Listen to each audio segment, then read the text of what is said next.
Welcome to your Region This Week. I'm Anandi Carol Woolery. In this episode, Full Bellies and Happy Hearts campaign is aimed at providing fresh meals for hungry children in Waterloo Region, and a new affordable housing development officially opens in Paris. But first, here's a look at the headlines.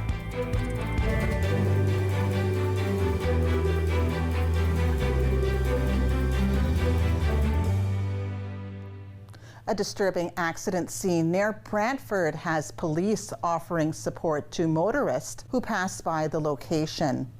Brant OPP say a call was made to them just after 4 a.m. on Monday, reporting debris on Highway 403 near the West Street overpass. The information was passed on to the Ministry of Transportation. Just after 6 a.m., workers discovered the debris was human remains.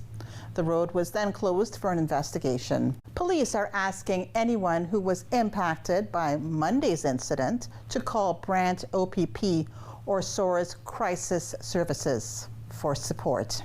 Region of Waterloo staff will be looking into which intersections that need improved safety and identify places where bans on turning right at red lights could be implemented. This after Regional Councillor Colleen James came forward with the motion after she saw an alarming report. James believes it could be beneficial to ban right turns at red lights, especially in certain areas that are developing quickly.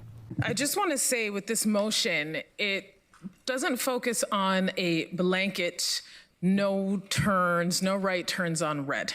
What I am asking for is a feasibility study for staff, because we have the tools, we have data to look at where, as we expand as a region and there's density happening not just in the core, but outside of it, to look at potential areas for no turns on reds. And when I looked at some of the data, so this was a driving force for me too, that 89% of pedestrian collisions occur at signalized intersections. And we know between signalized intersections and roundabouts, the severity of impact of collisions is that much more than if it were at a roundabout. A recent report from the Canadian Automobile Association examined traffic in Waterloo and a number of other Canadian cities.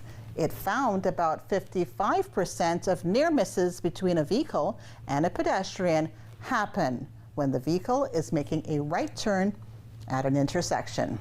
The motion will be brought before the Sustainability, Infrastructure and Development Committee on September 9th. The Region of Waterloo Council has appointed Joseph Gowing to Regional Council following a formal appointment process. Council declared the seat vacant after the passing of Councillor Carrie Williams and opted to fill the vacancy through an appointment by calling for applications. A suspected small blue-green algae bloom has been found at the Conestoga Lake. The Grand River Conservation Authority is warning lakegoers to avoid this waterway.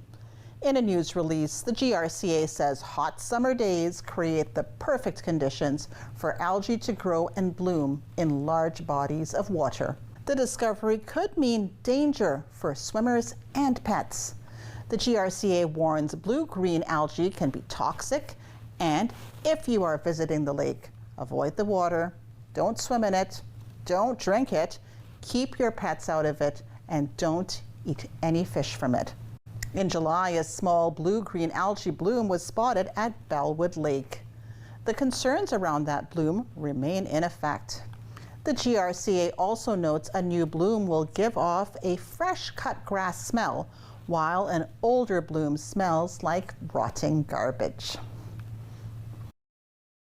One person is being treated as a precaution after they were potentially exposed to a rabid bat in Centre Wellington. Wellington Dufferin Guelph Public Health says a bat tested positive for rabies on August 12th. It's the first confirmed case of rabies-positive bats in that region in 2025. Last week, 2 bats in Wellesley Township tested positive for rabies. After months of speculation, the Kitchener Rangers have announced the club has submitted a bid to host the Memorial Cup in 2027. The Canadian Hockey League Showcase Tournament brings together the championship teams from the Ontario, Western, and Quebec Maritime Junior Hockey Leagues, along with the host team to compete for the Cup. The Rangers last hosted in 2008. The Guelph Storm also announced its intent in late June, and should it be successful, the tournament would coincide with Guelph's 200th birthday.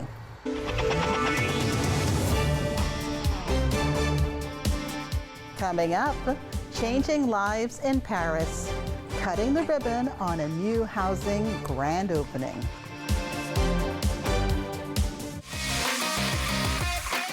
Hi there, everybody. I'm Marshall Crocker, and I'm the host of the Brantford Red Sox Report, where we talk about the IBL's Brantford Red Sox, one of the most historic and popular teams in the IBL. We're going to meet the players that make the game happen on the field, and all the staff and community members that make us so entertaining and fun to watch off the field.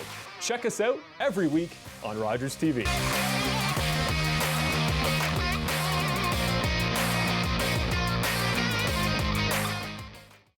Leonard Thompson, 13 years old, diabetes mellitus, 65 pounds. Starve the child to let them live. The treatment's as cruel as the disease. It's a death sentence. Dr. Banting. This could be it. He's the first to receive this trial. But will it save him? It's not pure enough. So we try again. And again. And again.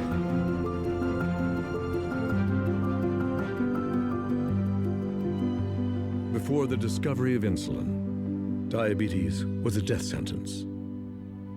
Banting, Best, Collip, and MacLeod's breakthrough has saved millions of lives. Leonard Thompson's was the first.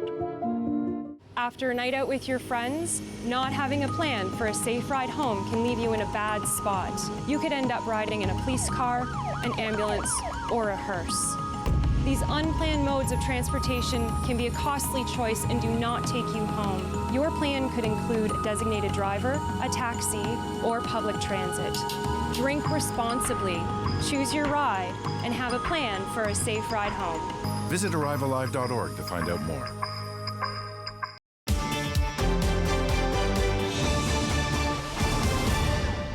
The Food Bank of Waterloo Region is well on its way to raising 1.5 million meals for the youngest members of the community.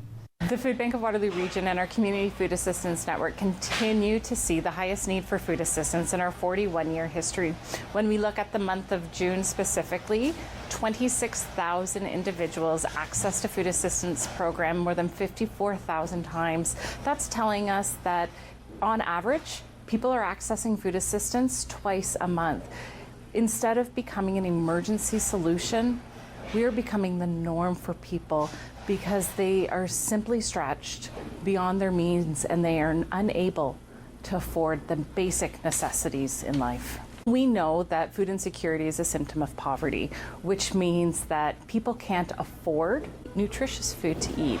And so what we are seeing is we are becoming more of a reliance. Think about somebody on ODSP. I think right now, somebody on ODSP is bringing in just over $1,300 a month, maybe $1,376 if I remember the stats specifically. Well, where in Waterloo Region will you find rent for under $1,300? So before somebody even pays for food, all of their money is already gone just in rent. Now they don't have money to pay for food, they don't have money to pay for clothing, those basic necessities that we talked about. When we looked at those numbers for food assistance in June, it was actually a 13% increase over last June. And there are some months that aren't quite as much of an increase, but more and more, food assistance is becoming a requirement of somebody's daily life now. And that shouldn't be. Food is a basic human right. and everyone should have the same access to nutritious food no matter where they are. Our funding comes from the community. We are a community food bank, and so most of our funding comes from the community. We do get some funding from the region of Waterloo, but that funding actually gets shared to other food assistance providers within the community. It doesn't sit with us at the Food Bank of Waterloo Region. Full Bellies, Happy Hearts. It's my favorite campaign. Favorite because it's the definition of community. It is exactly what you said. It's community coming together to ensure their neighbors are fed. And through that, we are trying to raise 1.5 million meals. I am thrilled to say that we are past the halfway point. We've actually raised 1.2 million meals. We have until the end of August to run across that finish line to get the 1.5 million meals. And we know that the community will help us because they've proven over and over again that they will step up to help their neighbors, which is why we're so fortunate to live in Waterloo Region. There's a few ways that people can get involved. Our goal at the end is to ensure that children have the food they need. 1 in 3 people accessing food assistance in our community is a child under the age of 18. And we know that when they are adequately nourished, children will thrive. But without food, there could be mental health challenges. There could be challenges with their learning. But so our goal is to ensure that children can thrive. If you have room in your budget and you can make a financial donation, you can make them directly on our website at thefoodbank.ca/fullbellies. And we're so fortunate to have the Allen Bush Investment Team as part of this campaign, matching donations. So now instead of $1 providing 2 nutritious meals, $1 will provide 4 nutritious meals. If you're out at the grocery store and you have room in your budget to pick up something for the food bank, we're collecting kid-friendly meals and snacks right now. So think about things like pudding cups, applesauce, fruit cups, granola bars, and school's out, so peanut butter is even okay as well. And so we're looking to the community to help fill the gaps in our inventory to ensure that children are fed. If you have time in your day and you can volunteer with us, there's events happening throughout the summer that support this campaign, but there's also work that happens in our warehouse each and every day, and our staff will work with volunteers to find something that matches their availability and skill set. There's so much information on our website at thefoodbank.ca. If you're in need of food assistance, if you don't have the funding to stretch you out to the end of the month and you need additional supports, please head over to our website at thefoodbank.ca and click on the button that says Need Food. You can also talk to our community food assistance coordinator, and she will help navigate you to a food assistance program that's close to your home.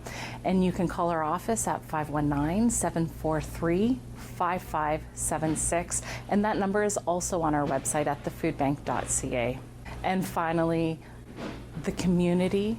We wouldn't be where we are without the community. I mentioned that earlier. It's community helping community. So whether you've been able to make a financial donation, pick up something at your local grocery store, run an event, it's summertime, have a summer barbecue, bring your friends over and ask them to bring a donation to the food bank, or whether you've been able to volunteer in our warehouse. We're so grateful for your support. It's because of the community that we can help our community. An affordable housing project is officially open. It brings 49 new housing units to Paris.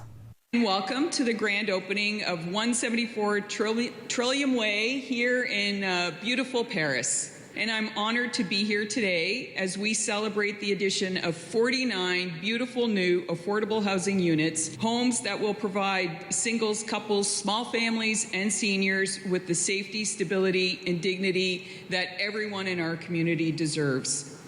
This project is the result of strong partnerships, shared vision, and a commitment to making a meaningful difference in people's lives. For many new residents, this is more than a place to live. It's a fresh start and the foundation for a better future. It absolutely is the perfect situation for people working together for the betterment of the people. You can call it affordable, you can call it attainable, you can just call it more housing for people that can't afford rents that are so structured and so high right now. It takes the pressure off a lot of us when we try to say what kind of inventory we have on big houses and McMansions on side roads. and little apartments above stores that aren't suitable for families. I met one of the families that moved in here today on the 3rd floor, and they're very excited, and they have their hopefully their forever home, and I think that's just a wonderful thing. And yeah, I'm really happy for you. So for some it might be a forever home, but for others, I hope it's a stepping stone to something better. And it's very important that both communities come together to build these kind of projects, because we've lost a lot of the funding that we used to get from the federal and provincial government. When I first got on council, there was lots of projects that were 1/3, 1/3, 1/3. Lately, it's been 100% municipalities. We do get occasional 10% here, 20% there, but the bulk of it falls on municipalities, where previously we only did 1/3. We were able to do a lot more with the money we had because of the funding from the other levels of government.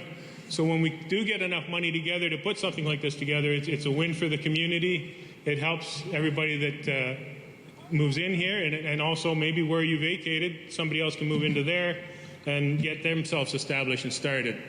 We see what's possible when the county and the city work together.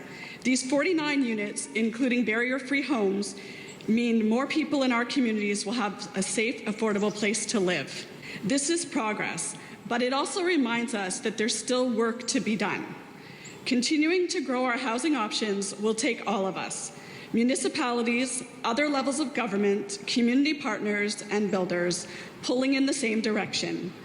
Everyone deserves a safe place to call home, and today proves what we can build when we work together. This beautiful 49-unit building, which is now home to individuals and families who have been waiting for a place that they can call their own. This building is already changing lives for residents who have moved in. One tenant has shared that before moving in, their rent consumed nearly all of their fixed income, leaving very little for food or medical needs, or even just leisure activities. Their quote says, "It's a huge relief to finally have a safe, affordable home where I can be close to my family and plan for the future." They describe feeling a renewed sense of safety and security, and the freedom to make longer-term plans rather than living month to month or even day to day.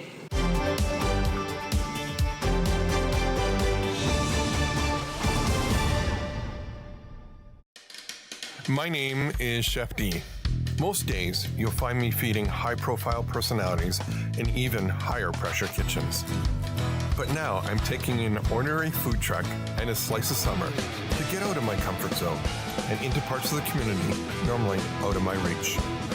It's a gamble, but if I can use my passion for food to help out some amazing folks, it'll be worth the road trip.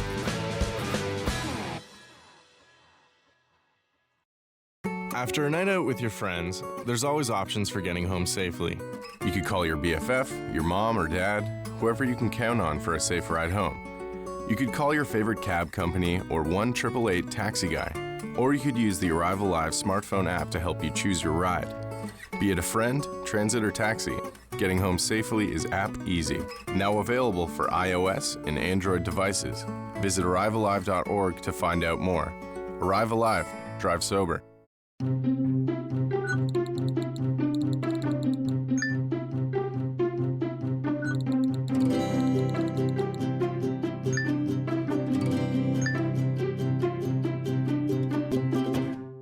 You're watching an interesting local show on Rogers TV and you want to know more. That's when you head to rogerstv.com. Our website provides more information about our programs, our hosts, our schedule, and about how you too can get involved with Rogers TV. Visit us online at rogerstv.com.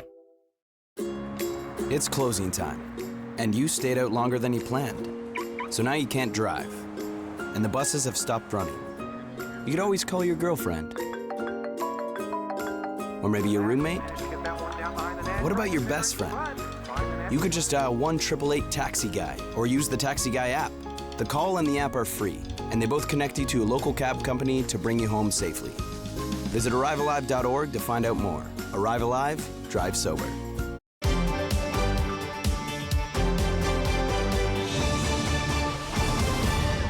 In sports, the Tee It Up Junior Golf Tour made a stop in Elmira. Darren Stevenson has highlights.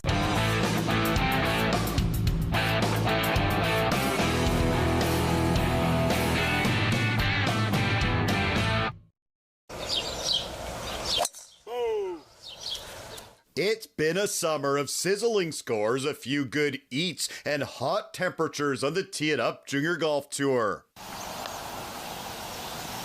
Great putt. Hey, how much to say on that? It's easy par.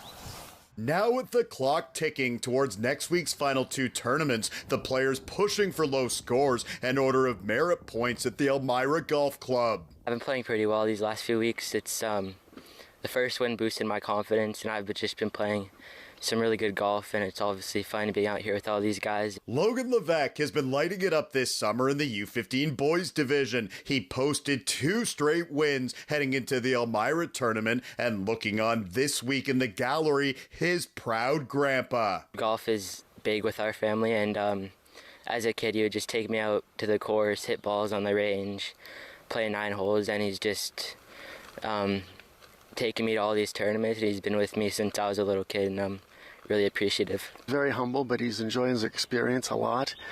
He's getting more comfortable out there. He's playing better than he's ever played, and he enjoys the camaraderie with the fellows he's playing with. I introduced the game to him when he was probably 7 or 8, and he's got the bug now, and he's just can't get enough of it. Nice him being out supporting me, and especially when I'm playing good. Yeah, just playing good golf. I think he's proud of me, and I'm playing well, yeah. Maya Ncidi showing skill in her short game on the 17th hole. She would get up and down for par. Ncidi is one of the players chasing Hannah Lee, who posted another victory. She fired 73 and sits on top of the leaderboard. The U19 boys division is more wide open with numerous players in the mix. Jackson Barnes entered Elmira coming off a win the week before. Charlie Hearn has been a model of consistency and will be in contention for the overall title. Roll. Keep going. Go. Shooter. Oh, shooter. That's a great shot from Riley Duchesne from just off the green. He was even par in the back 9 at this point in his round. Meanwhile, this is Brody Sixsmith with a beauty putt on 17. He finished with a solid round of 75. I've been playing golf my whole life, competitively for 2 years now, and I just love the idea of getting better, always improving every day, and just the idea of shooting low and getting out here with some good people on this great tour. I think it's unreal. Great courses. It's nice to see a bunch of new courses for me, being from Burlington.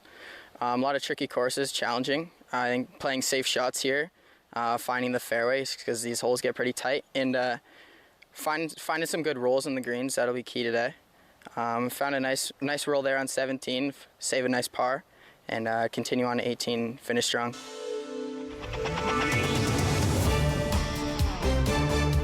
Still ahead, serving up a tasty treat while raising money for children's health care. 1, 2, 3, miracle! McMaster holds a very close place to our family's hearts. Logan is now 16 months cancer-free and did all of his treatment through McMaster. Have you ever thought about just how much politics you speak about just in your own kitchen or in your living room? Or how many important ideas are shared or solutions to some of the world's biggest problems?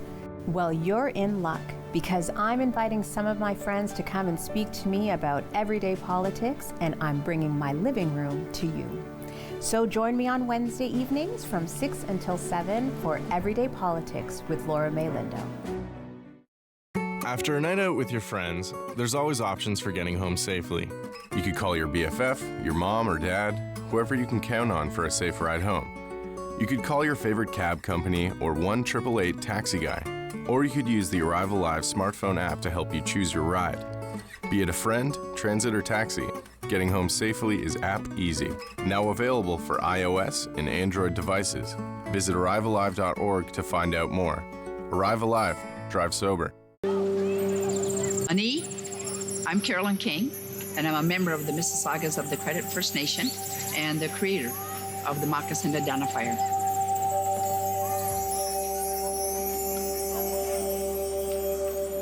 Philip Cote, an artist in Toronto here, took and redrew real moccasins. We're starting over with the children. The idea is that they would research whose land their school is built on, near, or what treaty area they're in. And the educational kit that we have has all that information in there. And the children just, like, I love it. My dream is that this province will be covered with moccasin identifiers within the next decade, and they will forever know whose land they're on. That's the goal. Educate and awareness with a nice, simple little program called the Moccasin Identifier.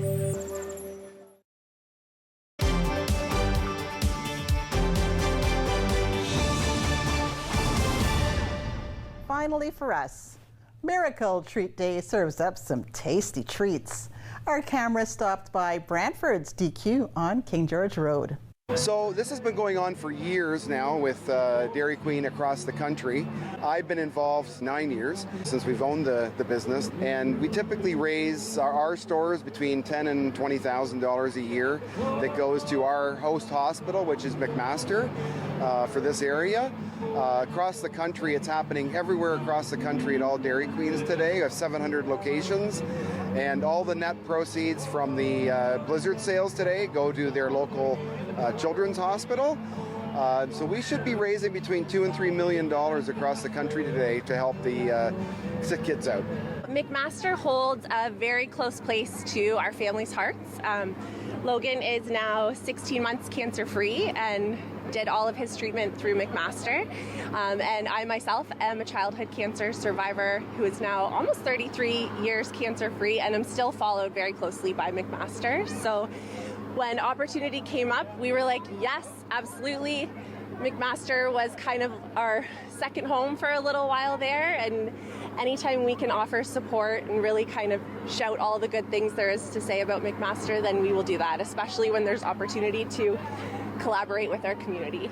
It's been a community event, but all of these agencies that are here today, we all support each other, and you know, they support the kids that are in McMaster and maybe going to McMaster, or the parents.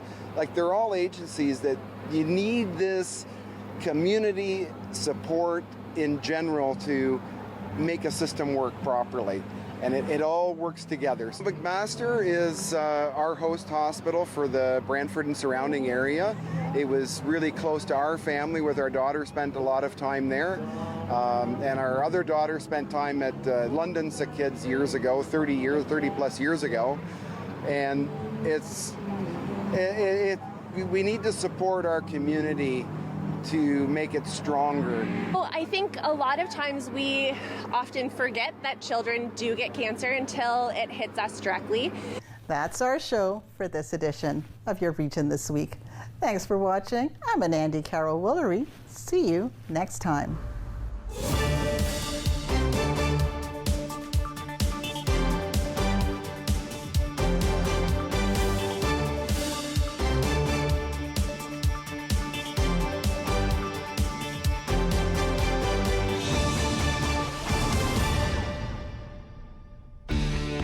Connect with us by visiting our website or email us at comments@rogerstv.com.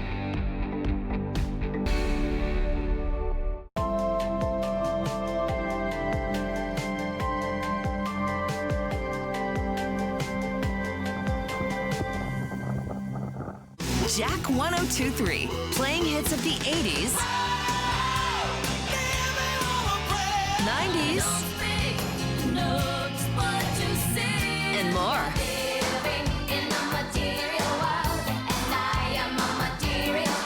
So you can have the time of your life again. And again. For hits of the 80s, 90s, and more, listen to Jack 102.3. The regulars, the guys who keep this place in business. Last week, they had something to celebrate. Jason had just finished university. So